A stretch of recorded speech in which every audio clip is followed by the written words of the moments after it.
4 magical little words. You voted for this. I love those words. And no, I know what you're probably thinking.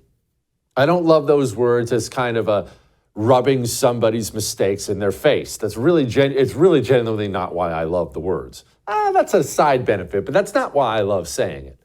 I love saying it for this reason. The American voter, on the left and the right, we'll get to the differences here in a minute, but the American voter loves to divorce himself from his votes, from the results of his votes. He does. He thinks that it's someone else's problem. Someone else is always wrong. And there are 2 classes of voter in this country. They share this in common 100%. They are totally responsible for their situation. Who are those 2 classes of voter? Urban Democrat voters, anyone who lives in a city and votes Democrat, and Republican primary voters or non-voters. Democrats who live in cities, they get exactly the government they deserve. Exactly the government they deserve. Republican primary voters and non-voters, they have the GOP they deserve. Most Republicans don't even bother voting in the primary, and the ones who do go vote for the same group of losers in office every time. If you're complaining about the GOP, well, do you vote in the primary? Do you vote against the establishment? Are you a Democrat voter in the city? Have you seen these numbers in the cities? Here's some for you. Washington, D.C. doubled its car thefts this year. I love this one. New York City lost $4.4 billion in retail theft.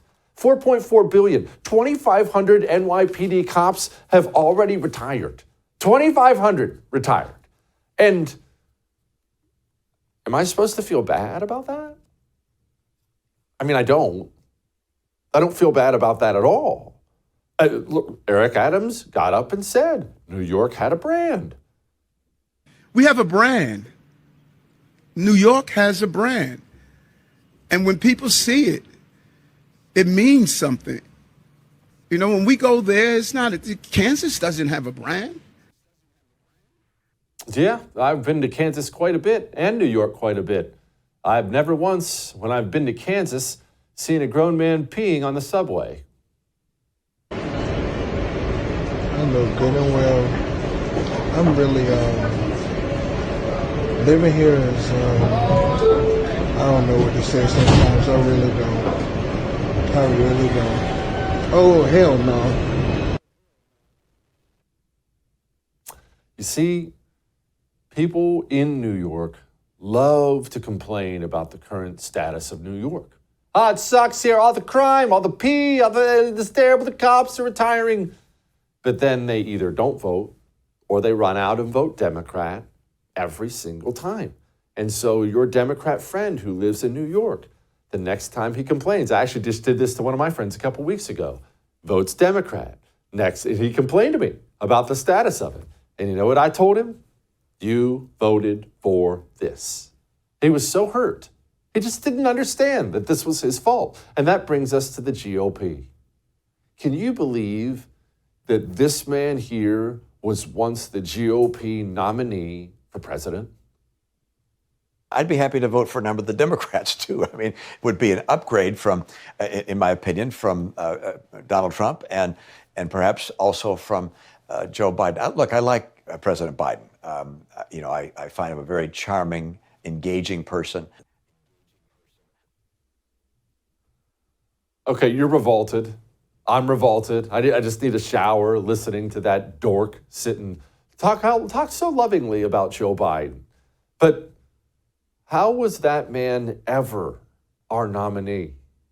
How did that man get elected governor of Massachusetts? And maybe even worse, how is Mitt Romney one of the 2 United States senators from the supposedly very red state of Utah?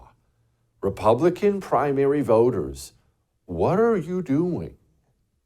And look, it's not like this is a Utah problem. All across the nation, my state of Texas, one of our senators is John Cornyn.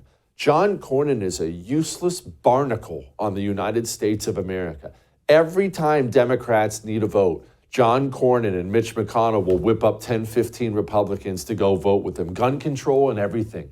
And here in the red state of Texas, John Cornyn just won his last primary and got 76% of the primary vote. GOP voter, always complaining about the GOP, you voted for this.